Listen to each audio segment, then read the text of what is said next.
Phase है जो दुनिया पे आने वाला है, ठीक है। क्योंकि ब्लेसिंग का कोड जो है वो हमारे स्पिरिट के अंदर है, हमारे रूह के अंदर है, जगह पे रखेगा इस वक्त जो कि कलाम है, तब जो है वो इस मुसीबत से और आने वाली मुसीबत से आराम से निकल जाएगा। तो अगर खुदा को मोहब्बत इम्प्लीमेंट करनी है तो उसका जवाब आप हो, अगर खुदा को खलूस इम्प्लीमेंट करना है तो उसका जवाब आप हो। क्या हुआ, भूल जाएं कि आपने पहले क्या किया, इससे कोई फ़र्क नहीं पड़ता, क्योंकि खुदा जो है वो आपके गुनाह याद नहीं करता। पर यकीन याद रखें कि खुदा की बरकत के अंदर, खुदा की ब्लेसिंग में जो है वो आगे जाने के लिए आपके पास राइट तो है ब्लेसिंग का। क्या आप तैयार हो देने के लिए? क्या आप तैयार हो शेयर करने के लिए? आपके पास $10 मिलियन का प्यार है, आपके पास $20 मिलियन की काइंडनेस है, खलूस है।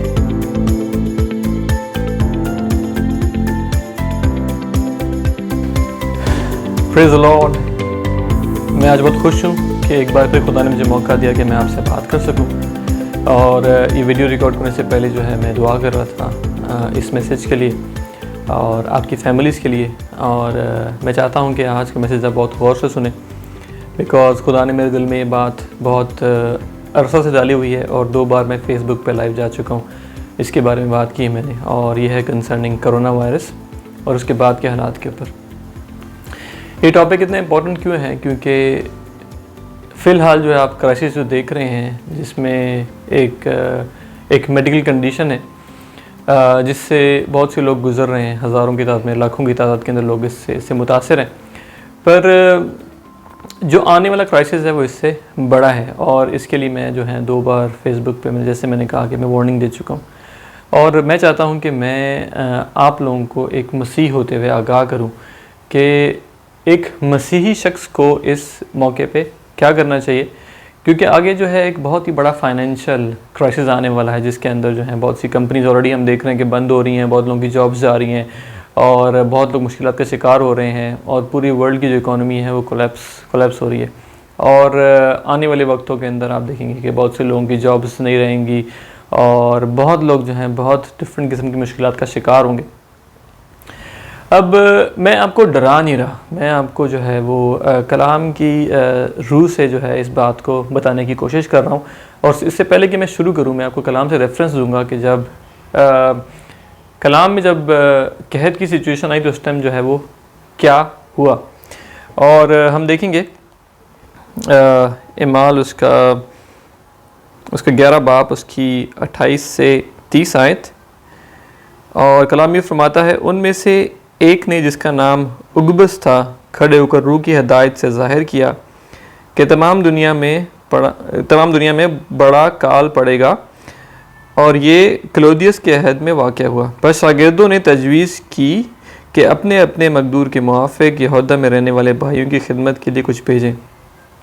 अब यहाँ पे 2 चीज़ें, एक तो एक खुदा के रूह की इंडिकेशन आई कि एक काल पड़ने वाला है, दूसरा जो है शागिर्दों ने एक्शन लिया, क्योंकि एक्शन लेना जो है बहुत ज़रूरी था। तो कलाम में से मेरे रेफरेंस मिलता है कि जब इस तरह के वाक़यात रौनुमा होने वाले होते हैं तो खुदा के लोग जो हैं वो उनको खुदा जो है ऑलरेडी बता देता है और वो जो है अपने सर्कल के लोगों को वार्निंग इशू कर देते हैं कि भाई ये होने जा रहा है, अभी हमने क्या करना है। और ये वक्त जो है वो अपने आप को छुपाने का नहीं है, ये वक्त अपने आप को आइसोलेट करने का नहीं है, ये वक्त वो नहीं है कि आप जो बोलो कि मैं अपने बारे में सोचूं। ये वक्त है कि आपने पूरी कलीसिया के बारे में सोचना है, मसीह के बदन के बारे में सोचना है। और ये बहुत ही इम्पॉर्टेंट फेज़ है जो दुनिया पे आने वाला है। अब मेरे मुताबिक जो है, क्योंकि यीशु मसीह ने जो है वो सलीब पर फ़तह हासिल की और इस फ़तह का नतीजा जो है हम सब हैं, तो इस फ़तह हासिल करने की वजह से मेरे मुताबिक जो है वो मसीही लोग अगर अपनी ज़िंदगी को सही तरीके से पोजीशन करेंगे, अगर मसीही जो है अपने आप को सही जगह पे रखेगा इस वक्त जो कि कलाम है, तब जो है वो इस मुसीबत से और आने वाली मुसीबत से आराम से निकल जाएगा। क्योंकि कलाम क्या फरमाता है, कलाम देखें क्या फरमाता है। आप देखें मेरे साथ गलतियों का ख़त उसका 4 बाब और उसकी पहली आयत। लेकिन मैं ये कहता हूँ कि वारिस जब तक वो बच्चा है, अगरचे वो सबका मालिक है, उसमें और ग़ुलाम में कुछ फ़र्क नहीं। अब ये आयत मैंने क्यों आपको कोट की, बिकॉज यहाँ पे जो बच्चा है वो ग्रीक में है नेफ्यूस, और उसका मतलब है कि अनस्किल्ड। तो कहने की मकसद ये है कि अगर खुदा का रूह आप कैरी करते हैं अपने अंदर, और आप खुदा के एक्शंस के अंदर, खुदा की वॉक के अंदर, खुदा के साथ किस तरह चलना है उसमें अनस्किल्ड हैं, तो आप भी जो है वो एक गुलाम की तरह हैं। इसका मतलब ये है कि अगर मुसीबत एक गुलाम पे आएगी, अगर एक मुसीबत एक आम शख्स की जो यीशु मसीह को नहीं जानता उस पर वो मुसीबत जो आ रही है वो आएगी, आप पे भी वैसी आएगी, क्योंकि आप भी जो है गुलाम की तरह हो, क्योंकि आप जो है अनस्किल्ड हो। इवन दाउ, चूँकि ये बाइबल कंफर्म करती है कि खुदा का रूह जो है वो आपके अंदर रहता है और मसीह ने हर चीज़ पे फतह हासिल की, उसकी फतह को एंजॉय करने के लिए आपको स्किल्ड होना चाहिए। अगर आप अनस्किल्ड होगे तो आप भी बाकी लोगों की तरह सफ़र करोगे। और कौन चाहता है कि सफ़र करें? क्या आप चाहते हैं? मैं तो नहीं चाहता। तो इससे अब बाइबल के अंदर से हल देखते हैं कि इसका हल क्या है और हम क्या कर सकते हैं। तो आप मेरे साथ देखें,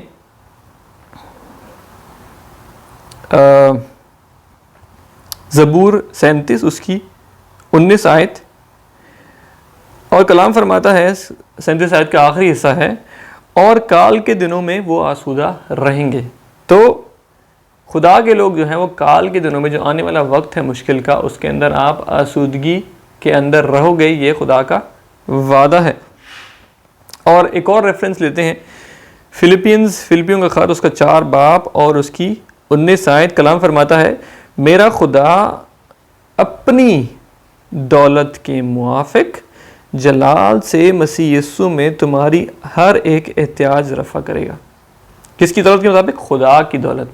मेरा खुदा अपनी दौलत के मुआफिक। तो यहाँ पे जो है वो आपकी एबिलिटी काउंट नहीं होती है, आप क्या कर सकते हो, आप कौन हो, ये काउंट नहीं होता, क्योंकि जो आने वाला सैलाब है, जो आने वाली मुसीबत है, वो आपसे बड़ी है, वो आपकी ख़ानदान से बड़ी है। वो अगर आपके बैंक अकाउंट में 20 लाख रुपए हैं, वो उस 20 लाख से भी बड़ी है, क्योंकि शायद आपको क्या पता आगे क्या आने वाला है। तो इस वक्त जो है वो बहुत इम्पॉर्टेंट है कि हम समझें कि हमें क्या करना चाहिए। और यहाँ पे जो है वो बाइबल आपको एक लाइट दिखा रही है, एक रोशनी दिखा रही है कि पहली चीज़ हमने देखी कि काल के दिनों में आप आसूदा रहोगे। दूसरी हमने देखी कि खुदा अपनी दौलत के मुआफिक जलाल से मसीह यीशु में तुम्हारी हर एहतियाज पूरी जो है वो रफ़ा करेगा। तो आपकी हर एक ज़रूरत जो आने वाली है वो खुदा के अंदर ये एबिलिटी है, खुदा ऐसा कर सकता है कि आपकी मुसीबत को, आपकी मुश्किल को वो दूर करे। अब हमें देखना है ये है कि मसीहों को इस सिचुएशन में क्या करना चाहिए। इससे पहले कि हम उस फेज़ की तरफ जाएं जब मैं आपको बताऊं कि आपको क्या करना चाहिए, मैं आपको बाइबल से एक और एविडेंस दूंगा जिसके अंदर जो है आप ये समझेंगे और देखेंगे कि खुदा जो है वो क्या कर सकता है, उसकी एबिलिटी कैसी है। पर आप ये भी देखेंगे कि उस वक्त पे जब खुदा की बात सुन के हम रिजल्ट्स लेते हैं तो उस टाइम हम जो हक़ाइक़ हैं उसको साइड पे रखते हैं और खुदा की बात को सुनते हैं। कलाम क्या फरमाता है? जेनेसिस चैप्टर 26 वर्स 12 to 14, पैदाइश उसका 26 बाब 12 से 14 आयत। कलाम फरमाता है, और इसहाक ने उस मुल्क में खेती की और उसी साल उसने 100 गुना फल मिला, और खुदा ने उसे बरकत बख्शी, और वो बढ़ गया, और उसकी तरक्की होती गई यहाँ तक कि वो बहुत बड़ा आदमी बन गया। तो काल के वक्त में खुदा ने उसको इंस्ट्रक्शन दी और उसने जो है खुदा की बात को सुना और उसको उसी साल रिज़ल्ट मिला। तो रिज़ल्ट के लिए उसको बहुत वेट नहीं करना पड़ा, बल्कि वो एक बहुत ही प्रॉस्परस, एक बहुत ही कामयाब इंसान उसी साल बन गया। और ये एक बहुत अच्छी एग्जांपल है कलाम से जो हमें मिलती है, जिसके अंदर हमें कंफर्मेशन मिलती है कि मुश्किल के वक्त जब खुदा आपको बताए कि क्या करो, अगर आप उस टाइम वो करोगे, आर्ग्यूमेंट नहीं करोगे खुदा से कि खुदा मैं ये क्यों करूँ, मैं ऐसा क्यों करूँ, मैं वैसा क्यों करूँ, मुझे ऐसा नहीं करना। जब तक आप आर्ग्यूमेंट की स्पिरिट अपने अंदर रखोगे, जब आपकी जो नीयत है, आपके अंदर जो आर्ग्यूमेंट, आपकी विलिंगनेस नहीं है, आप पूरी दिल और जान से वो चीज़ नहीं कर रहे, तो आप जो है वो बरकत के जो रीजन है उसके अंदर, उस जो बरकत का जो सर्कल है उसके अंदर नहीं आ सकते।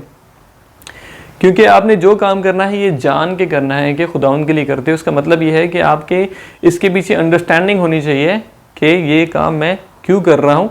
और जब कोई बड़ा हमें ट्रेनिंग के लिए क्या होता है, ट्रेनिंग के अंदर एक फ़ौजी को बहुत मुश्किल वक्त से गुजारा जाता है और उसको समझ नहीं आती कि सुबह मुझे 5 बजे क्यों उठना है, उसको समझ नहीं आती कि मुझे भूखे क्यों रहना है, उसको समझ नहीं आती कि मुझे बगैर नींद के क्यों रहना है, उसको समझ नहीं आती कि मुझे खाना कम क्यों दे रहे हैं, खाना ज़्यादा क्यों दे रहे हैं, कीचड़ में क्यों डाल रहे हैं, कीचड़ से क्यों निकाल रहे हैं, नहाने नहीं दे रहे, उसको समझ नहीं आती कि ऐसा क्यों है। पर जब मुश्किल वक्त आता है तब उसको समझ में आती है कि मेरे को बगैर सोने की ट्रेनिंग दी गई थी, आज मेरे काम आ रही है बिकॉज जंग का टाइम है। मुझे बगैर खाए हुए जो है 2 दिन गुजारने की ट्रेनिंग दी गई थी, आज जो है ये वक्त है कि मैं इससे काम कर रहा हूँ। तो मैं आपको ये नहीं कह रहा कि खुदा आपको भूखा रहने की ट्रेनिंग दे रहा है, मैं आपको एक एग्जांपल दे रहा हूँ कि जब ट्रेनिंग होती है, ट्रेनिंग के अंदर आप रीजनिंग नहीं करते। ट्रेनिंग के अंदर आप ये नहीं बोलते कि मैं क्यों करूँ, मैं क्यों करूँ, मैं ऐसा क्यों करूँ, मैं वैसा क्यों करूँ। ट्रेनिंग के अंदर बस आप करते हो और उसका रिजल्ट जो है आपको बाद में मिलता है। अगर आपको फौजी की एग्जांपल समझ नहीं आई, आपको लगा कि खुदा आपको भूखा मरने लगा है, तो लेट्स टेक अनदर एग्जांपल। आप एग्जांपल ले लें एक पियानो बजाने वाले की। और जब भी आप कोई साज बजाते हैं तो शुरू में आपको थोड़े थोड़े नोट्स बताए जाते हैं बताने के लिए, आई थिंक नोट्स ही कहते हैं, और डिंग डिंग डिंग डिंग वो आपको बताएगा और वो जो है आपको उसी तरह से करना होगा। और शुरू में बड़ा बोरिंग लगता है क्योंकि आपको सिर्फ वो 2-3 बटन दबाने बार बार बार बार बार बार। उसका रीज़न क्या है?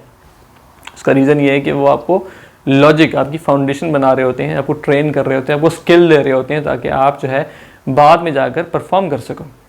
या तो इसी तरह जब खुदा का कलाम हमें कुछ बताता है, जिस तरह से खुदा ने हमें देखा कि खुदा ने इसहाक को बताया कि कहाँ पे जाकर खेती कर, और उसने काल के वक्त में खेती की। उसने नहीं बोला कि पता नहीं बारिश होगी कि नहीं होगी, पता नहीं ज़मीन कैसी है, उगेगा नहीं होगा, पता नहीं बीज चलेंगे नहीं चलेंगे।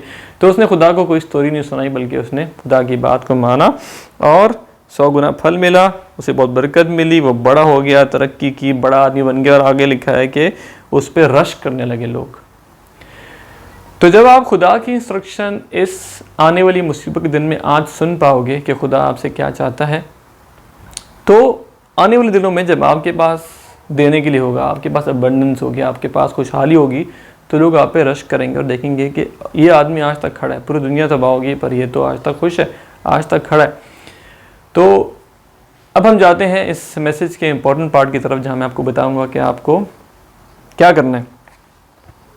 अच्छा, अब मैं कलाम से सबसे पहले आपको बताऊंगा आपकी पोजीशन और खुदा की पोजीशन। अब आप मेरे साथ देखें। ओके,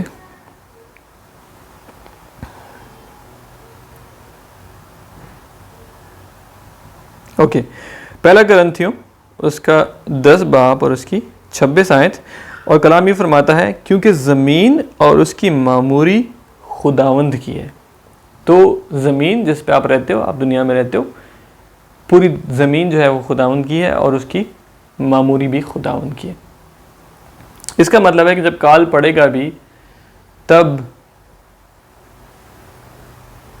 खुदावंद जो है, क्योंकि वो पूरी ज़मीन ओन करता है, वो आपको प्रोवाइड करेगा। और यह दूसरी चीज़ है मामूरी। पहली डेफिनेशन है जहाँ पे बात होती है अबंडेंस की, ज़मीन में जितनी भी अफरात है सब कुछ खुदा की है। पर आप देखो उस वर्ष में पहले जो है ज़मीन की बात की जा रही, तो वो सब कुछ कंटेन करती है। तो यहाँ पे जो ग्रीक वर्ड यूज़ हुआ है वो है प्लेरोमा, और प्लेरोमा जो यहाँ पे इस्तेमाल किया गया है वहाँ पे कलीसिया की बात हो रही है, यानी ज़मीन, दुनिया और कलीसिया खुदावंद की है। तो जो खुदावंद के लोग हैं वो उसके हैं। तो खुदा जो है वो दुनिया में बरकत, क्योंकि मामूरी की बात हो रही, खुदा दुनिया में बरकत जो है वो अपनी कलीसिया के थ्रू जो है वो इम्प्लीमेंट करता है। तो अगर खुदा को मोहब्बत इम्प्लीमेंट करनी है तो उसका जवाब आप हो। अगर खुदा को खलूस इम्प्लीमेंट करना है तो उसका जवाब आप हो। अगर खुदा को जो है वो फॉरगिवनेस, माफ़ी इम्प्लीमेंट करनी है तो उसका जवाब आप हो। अगर खुदा को चैरिटी करनी है, देना है लोगों को, तो उसका जवाब हो आप। अगर हम दुआ करेंगे ऐ खुदा तू जो है वो भूखों को खाना दे, ऐ खुदा तू उसको माफ़ कर, ऐ खुदा तू उसको ये कर, ऐ खुदा तू उसको वो कर, पर कलाम जो है खुदावंद यीशु मसीह ने जो है वो आपके लिए कर दिया। अब जो है वो आपकी बारी है कुछ करने की। तो इसलिए अगर कोई भूखा है तो इससे बेहतर है कि आप दुआ करो कि खुदावंद दे, आप उसको खाना खिलाएं। और अगर आपको नज़र आता है कि कहीं पे खलूस की कमी है तो आप अपना खलूस लेके जाएं और आप जो है जो बदखलूसी है उसको तोड़ें या कम खलूसी है उसको तोड़ें। तो ज़रूरी नहीं है कि आप अच्छा करेंगे आपको रिटर्न में अच्छा मिलेगा, ज़रूरी नहीं है। ज़रूरी क्यों नहीं है? क्योंकि जो आपकी अच्छाई है उसकी फ़ोर्स अभी तक छोटी है, क्योंकि बुराई की फ़ोर्स जो सामने है वो बड़ी है। तो यहाँ पे इंसान से नफरत होने की बात नहीं हो रही, यहाँ पे एक स्पिरिचुअल वॉर है जिसका हमने जिक्र किया पुरानी टीचिंग्स के अंदर कि स्पिरिचुअल वॉर किस तरह से लड़ी जाती है और आपने क्या करना है। तो अगर आप खलूस लेके जा रहे हैं, आप माफ़ कर रहे हैं, आगे से फिर भी सख्त दिली है, तो इसका मतलब है आपने इतनी ज़ोर नहीं लगाया। अगली बार उससे भी ज़्यादा ज़ोर लगाएं, क्योंकि ज़मीन की मामूरी आप हो। उससे भी ज़्यादा ज़ोर लगाओ मोहब्बत करने का, उससे ज़्यादा ज़ोर लगाओ देने का, उससे ज़्यादा ज़ोर लगाओ आगे बढ़ने का। जितना ज़ोर आप लगाओगे आगे से चीज़ टूटेगी, क्योंकि आप ज़ोर बढ़ाते जा रहे हो। अगर आप एक बार मोहब्बत करोगे, बोलोगे यार सामने से नफ़रत मिलती है, मुझे क्या ज़रूरत है यहाँ जाने की, तो आप जो है आपने जो है नफ़रत के सामने घुटने टेक दिए। पर अगर आप बोलोगे एक बार मैं गया, मैंने मोहब्बत दिखाई, मोहब्बत नहीं मिली, ओके मैं सेकंड टाइम फिर जाऊंगा, मैं थर्ड टाइम फिर जाऊंगा, मैं फोर्थ टाइम फिर जाऊंगा, मैं फिफ्थ टाइम फिर जाऊंगा। तो आप अपनी तरफ से जो है आपकी पूरी कोशिश करो। हाँ, कई लोग होते हैं बहुत ढीठ, पर वो डिटाई की एवेल्यूशन आपको बहुत बार खलूस से ट्राई करने के बाद जो है करना चाहिए कि ये इंसान ढीठ है, ये सुनने वाला नहीं है। फिर जो है खुदा खुद उससे डील करेगा। और मैंने ज़िंदगी में देखा है कि कुछ लोग वाकई में बहुत ढीठ होते हैं और खुदा फिर उनसे डील भी करता है। पर हमें खुदा के बेटे और बेटियां होते हुए उस स्टेज तक लोगों को नहीं आने देना चाहिए, बल्कि उनको पहले से मुसीबत से निकालना चाहिए। पर नफ़रत की इंटेंशन से नहीं, किसी को नीचे गिराने की इंटेंशन से नहीं, किसी को धुतकारने की इंटेंशन से नहीं, बल्कि मोहब्बत की इंटेंशन से। तो आगे बढ़ते हैं। तो खुदा जो है वो प्रोवाइड कर सकता है आपको आने वाले काल के टाइम पर, और खुदा पूरी ज़मीन को ओन करता है, पूरी ज़मीन उसकी है और उसकी मामूरी जो कि आप हो, और सारी रिचेस दुनिया की वो सब खुदा की हैं। तो खुदा की विल जो है इम्प्लीमेंट जो करता है वो इंसान करता है। और आप जो है आज जो मसीह की मोहब्बत प्रीच करते हो, आपको मोहब्बत करके भी दिखानी है। आगे से इसी बात को और बिल्ड करते हैं। और यहाँ पे दो चीज़ें क्या हैं कि जब देने की बात आती है, सबसे पहले लोग बोलते हैं कि मेरे पास तो पैसे नहीं है, लोग पहले ही भागने लगते हैं। और मैं आपको बताऊं कि सिर्फ पैसे ही नहीं दे सकते आप। ओके, अगर आपके पास 1 लाख है तो मेरे मुताबिक आपको 10,000 ज़रूर देने चाहिए, 20,000 तो ज़रूर देने चाहिए। निकालो अपने पैसे, अपने अकाउंट्स खोलो और जो है आगे की तरफ आओ, क्योंकि आपको देना है। ये वक्त जो है देने का है, क्योंकि यही वो रीज़न है जो आपको पोजीशन करेगा खुदा की बरकत आने वाले दिनों में लेने के लिए। अगर आज आप सोचो कि मैं बहुत अक्लमंद हूँ, मैं पैसे दबा के बैठ जाऊँगा, तो ये आपकी बेवकूफ़ी है। क्यों कलाम फरमाता है, दूसरा करंथियों 9 बाब उसकी 6 आयत, कलाम फरमाता है, लेकिन बात यह है कि जो थोड़ा बोता है वो थोड़ा काटेगा और जो बहुत बोता है वो बहुत काटेगा। यहाँ ये नहीं लिखा कि जो नहीं बोता वो काटेगा, जो नहीं बोता वो कम काटेगा, जो नहीं बोता वो बहुत काटेगा। ये नहीं लिखा, यहाँ लिखा है जो थोड़ा बोता है वो थोड़ा काटेगा, जो बहुत बोता है वो बहुत काटेगा। इसका मतलब है आप डिसाइड करोगे कि आप जो है वो कितना बो रहे हो। इन्वेस्टमेंट जो है आपने आज करनी है, रिजल्ट आपको बाद में मिलेगा। तो अभी जो है आपके पास इनकम है, अभी जो है आपके पास वक्त है बोने का। फाइनेंशियल टर्म्स के अंदर आप आज अगर बोगे तो कल आपको मिलेगा। अगर आप आज आपको लगता है कि आपके पैसे आपको बचा सकते हैं कल, और आप नहीं बो रहे, तो कल आप ज़रूर हाथ फैला के बैठे होगे, दूसरों की तरफ देख रहे होगे कि दूसरा आपको कैसे पैसे देगा। तो पहली चीज़ फाइनेंशियल साइड आ गई। अब ये बात यहाँ फाइनेंशियल पे ख़त्म नहीं होती, ये बात जो है आगे आपके स्पिरिचुअल लाइफ के ऊपर भी जाती है। बिकॉज कलाम फरमाता है, पहला थिमोथियस उसकी 6 बाब उसकी 18 और 19 वर्स में पढ़ता हूँ आपके लिए। कलाम फरमाता है, और नेकी करें और अच्छे कामों में दौलतमंद बने और सखावत पर तैयार और इमदाद पर मुस्तैद हों, और आइंदा के लिए अपने वास्ते एक अच्छी बुनियाद कायम रखें। तो आपको जो बुनियाद बनानी है फ्यूचर के लिए, उसका बेसिस जो है आज है। और क्या है? और नेकी करें और अच्छे कामों में दौलतमंद बने। अब ये जो अच्छे काम है, ये फेक अच्छे काम नहीं है, गलत अच्छे काम नहीं है। जो कहते हैं कि जो कॉपी वाले जिस तरह कपड़े पहनते हैं लोग, वो वाले ये अच्छे काम नहीं है। ये हैं जेन्युइन अच्छे काम, मतलब हकीकी अच्छे काम जो हकीकत में खलूस और मोहब्बत जिनकी बुनियाद है। और आपको अपने दिल को चेक करने की ज़रूरत है कि जब आप अच्छाई करने की कोशिश कर रहे हो या प्रैक्टिस कर रहे हो अच्छाई, तो उस वक्त आपकी दिल में इंटेंशन क्या है। क्योंकि अगर आपके दिल की इंटेंशन गलत है, अगर आपके दिल में कहीं भी ख्याल है कि इस बंदे को मैंने पहले भी हेल्प की थी, फिर मैं इसको हेल्प कर रहा हूँ, खुदा की खातिर मैं इसको हेल्प कर रहा हूँ, आप यकीन करें ये खुदा की खातिर नहीं है और आपको उसका अजर कोई भी नहीं मिलेगा। क्यों? क्योंकि आपकी नीयत जो है वो सही नहीं है, साफ़ नहीं है, आपका दिल साफ़ नहीं है पीछे हेल्प करने के। तो आपके दिल की सफाई होना हर काम के लिए बहुत ज़रूरी है। अगर आप किसी को खलूस से रोटी भी बना के दे रहे हो तो उसके अंदर आपकी नीयत खुदा देखता है। खुदा नहीं देख रहा कि फ्रंट एक्शन क्या है। लोगों का फ्रंट एक्शन पे जोर होता है, तस्वीरें खींचते हैं, लोगों को बताते हैं मैंने ये किया, मैंने वो किया, मैंने ये किया, मैंने वो किया। उससे कोई फ़र्क नहीं पड़ता जब तक आपकी बैक एंड पे आपका दिल जो है, जो खुदा देखता है, वो साफ़ नहीं है, वो कलाम की रूह से करेक्ट नहीं है। तो यहाँ पे जो कीवर्ड मैं बोलता हूँ कि क्या वो सखावत पे तैयार और इमदाद पर मुस्तैद। तो सवाल ये है कि क्या आप तैयार हो देने के लिए? क्या आप तैयार हो शेयर करने के लिए? तो आपको अपने आप को फ्यूचर के लिए सिक्योर करने के लिए, एक मसीह को अपनी फ्यूचर को सिक्योर करने के लिए और खुदा की बरकत के अंदर उस काल के वक्त के लिए जो आने वाला है उसके अंदर रहने के लिए, अगर आपके पास पैसे नहीं हैं तो भी आपके पास $10 मिलियन का प्यार है, आपके पास $20 मिलियन की काइंडनेस है, खलूस है, आपके पास $100 मिलियन की सब्र है, पेशेंस है। तो क्या आप ये रूह के फल प्रैक्टिस कर सकते हो? क्या आप उससे अपनी स्पिरिट से यील्ड कर सकते हो? क्या आपकी रूह को एक्सरसाइज कर सकते हो आप? क्या आप इन चीज़ों को अपनी ज़िंदगी में हकीकी तौर पर अप्लाई कर सकते हो, इम्प्लीमेंट कर सकते हो? क्या आप अपने आप को ट्रेन कर सकते हो?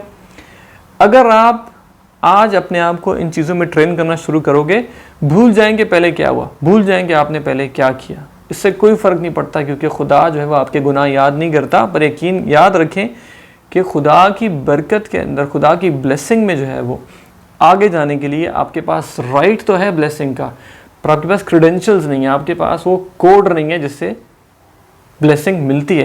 क्योंकि ब्लेसिंग का कोड जो है वो हमारे स्पिरिट के अंदर है, हमारे रूह के अंदर है।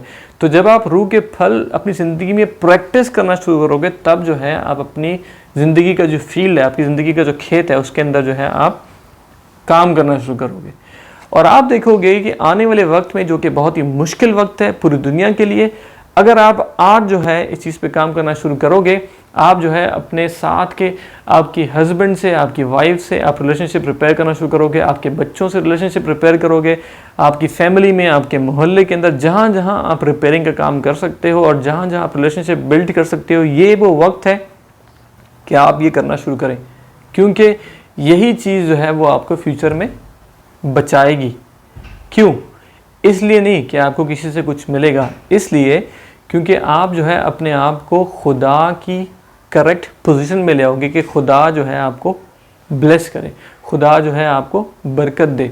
और खुदा जो है, जब आप मामूरी बन के दिखाओगे, जब आप ब्लेसिंग बन के दिखाओगे लोगों को, चाहे वो फाइनेंशियल हो, चाहे वो स्पिरिचुअल हो, चाहे वो इमोशनल हो, किसी भी तरह की जब आप ब्लेसिंग बन के दिखाओगे, तब खुदा का जो है स्पिरिट आपको भी ब्लेस करेगा और आपको प्रमोट करेगा और आपको और ट्रेन करेगा। और आपकी ज़िंदगी की जो आने वाले मसाइल हैं उनको खुदा का रूह साइड पे कर देगा। क्यों? क्योंकि अब आपने अपने आप को सही पोजीशन में कर लिया। जिस तरह से आपको एग्जांपल दूंगा कि अगर आप घर में डिश एंटेना का टाइम याद होगा कि एक बार टाइम था एक हमारे बचपन का, डिश एंटेना आए थे, पर डिश एंटेना होना काफ़ी नहीं था। डिश एंटेना को इंस्टॉल करके रिसीवर चाहिए था। रिसीवर, जो आपका रिसीवर जो है वो है होली स्पिरिट, खुदा का रूह आपके अंदर रहता है, आपके पास रिसीवर है। फिर जो है आपको चाहिए थी बिजली, पाक रूह की कुव्वत, जो कि आपकी ज़िंदगी में है। पर फिर आपको एंटीना को करेक्ट पोजीशन में लगाना है ताकि वो सिग्नल रिसीव करे। आपके पास हर चीज़ होगी, अगर आप सिग्नल रिसीव नहीं कर पाओगे तो आप टीवी नहीं देख सकते थे। तो यही सिचुएशन है, अगर आप अपने आप को प्रॉपर्ली पोजीशन नहीं करोगे खुदा की बरकत लेने के लिए, तो ये सब आयतें जानने के बावजूद, कलाम को रिपीटेडली पढ़ने के बावजूद, रोज़े रखने के बावजूद आप कुछ भी करते रहे, वो एक्शन नहीं आएगा, वो ब्लेसिंग नहीं आएगी। क्योंकि मैंने जो टीचिंग की फाइट ऑफ फेथ के ऊपर और जो खुदा के हथियारों के ऊपर जो मैंने टीचिंग की पिछले दिनों के अंदर, वो क्यों इंपॉर्टेंट थी समझना, बिकॉज स्पिरिचुअली जब तक आप इन बातों को समझोगे ही नहीं, आपको फाइट कैसे करना है और आपकी फाउंडेशंस किन चीज़ों पे होनी चाहिए, तो आपको जो मैं आज बता रहा हूँ वो आज नहीं कर सकते। क्योंकि ये बातें सिर्फ रिपीट करने से नहीं बढ़ती, ये बातें प्रैक्टिस करने से बढ़ती हैं, और प्रैक्टिस भी सही तरीके से। तो खुदा के कलाम को पढ़ें, उसको समझें, उस पर अमल करें, क्योंकि ये आपका फ़र्ज़ है, ये आपका फ़र्ज़ है। ये आपके पास्टर का फ़र्ज़ नहीं है, ये आपके माँ बाप का फ़र्ज़ नहीं है, ये आपका फ़र्ज़ है कि आप कलाम को पढ़ें और आप कलाम को सीखें और आप उस पर अमल करना सीखें। और बहुत से लोग आर्ग्यूमेंट करते हैं कि वो नहीं कर रहा, फलाना नहीं कर रहा, ढिमकाना नहीं कर रहा, मैं ऐसे क्यों करूँ, मैं वैसे क्यों करूँ। आप सबको छोड़ दें, आप अपना काम से काम रखें, और आपको जो कलाम, खुदा का कलाम कह रहा है वो आप करना शुरू करें। तो फिर आप देखेंगे कि रिगार्डलेस आपके आसपास क्या हो रहा है, खुदा जो है आपको उन सब के सामने ब्लेस करेगा। यहाँ पे एक और बात, जब मैंने कहा उन सब के सामने ब्लेस करेगा, तो आपने कभी भी इंसान से अपने दिल में नफ़रत नहीं रखनी। क्या मैं बहुत पाकीज़ा हो गया हूँ, मैं बहुत पाक हो गया हूँ और खुदा मुझे ब्लेस कर रहा है और बाकी लोग तो बेचारे धक्के खा रहे हैं, परेशान हैं। नहीं, ये सोच भी गलत है। हमेशा ब्लेसिंग रिसीव करने के लिए आपके दिल की जो पोजीशन, आपके दिल का रेडार जो है वो खुदा की मोहब्बत से कनेक्ट होना चाहिए। अगर आपका दिल का रेडार खुदा की मोहब्बत से डिस्कनेक्ट हो गया, आपकी ब्लेसिंग डिस्कनेक्ट होगी। ये बात हमेशा याद रखें। खुदा इसमें से आपको बहुत बरकत दे। और अगर आपको आज के मैसेज से बरकत मिली है तो ज़रूर इसको अपने फ्रेंड्स से, अपने फैमिली से शेयर करें। अगर आप शेयर करना नहीं चाहते तो आप जो सीखा है दूसरों को सिखाने की कोशिश करें, बिकॉज इसी से आपको आपकी फाइनेंशियल और स्पिरिचुअल ब्लेसिंग्स मिलेंगी जब आप खुदा का कलाम शेयर करोगे। मैं YouTube शेयर करने की बात नहीं कर रहा, जब आप खुदा का कलाम लोगों को सुनाओगे, क्योंकि जो आपने सीखा है जब तक आप उसको सिखाओगे नहीं, आपको वो याद नहीं रहेगा। बिकॉज क्या है, बाइबल कहती है कि ईमान जो है वो सुनने से आता है। Faith comes by hearing, hearing the word of God. तो खुदा का कलाम जब आप सुनते हो, जो आप सीखने की कोशिश करते हो, जब उसको बोलोगे तो वो आपके कान में भी जाएगा और आपका खुद का भी जो है ईमान बिल्ड होगा। तो आप ज़रूर जो है इस चीज़ को समझें, जो मैंने बताया है, इसको सीरियसली लें अपनी ज़िंदगी के अंदर, इसको समझें और शेयर करें लोगों से। अगर आप कर सकते हैं तो ये मैसेज शेयर करें अपने सर्कल से, और हमारे चैनल पे सब्सक्राइब करें YouTube के। और अब हम जो है वो फेसबुक पे भी एक चैनल बनाया है, उस पर भी लाइव जा रहे हैं, और हमारे पास जो है वो 4 चैम्पियंस हैं, जिसमें से एक मैं हूँ। और हम जो है डिफरेंट टॉपिक्स पे टीचिंग करेंगे पर वीक, और वो टीचिंग्स जो हैं आपको YouTube चैनल पे मिलेंगी। और हम लाइव भी जा रहे हैं, हम लोगों के लिए प्रेयर कर रहे हैं, लाइव रिक्वेस्ट, प्रेयर रिक्वेस्ट ले रहे हैं हम लोग फेसबुक के ऊपर। आप हमारे चैनल पे आ सकते हैं, उसकी डिटेल आपको स्क्रीन पे मिल जाएंगी। और उसके अलावा जो है हम बहुत स्पेशल एक सेशन स्टार्ट करने वाले, जिसके अंदर हम काउंसलिंग का सेशन शुरू करेंगे। फ्यूचर में वो आएगा, जिसके अंदर आप अपने स्लॉट्स बुक कर सकते हैं और हमसे, हमारे जो प्रेयर लीडर्स हैं उनसे आप बात कर सकते हैं, आपके मसाइल का हल जो है, और हम आपके साथ मिलके दुआ कर सकते हैं। तो फ्यूचर में हम आपके लिए और प्रोग्राम्स भी लेके आएंगे, और मुझे उम्मीद है कि आज के कलाम से आपको बरकत मिली होगी। खुदा यीशु मसीह आपसे बहुत प्यार करता है, कभी भी ये बात नहीं भूलें, और किसी भी शख्स को आपको ये ना बताने दें कि आप गुनहगार हैं। आपने जो भी गुनाह किए यीशु मसीह ने उनको माफ़ किया है, और खुदा जो है आपके गुनाह याद नहीं करता। खुदा आपसे प्यार करता है और वो चाहता है कि आप ज़िंदगी में सक्सेसफुल रहें। मसीह यीशु में आपकी सलामती हो। Thank you very much.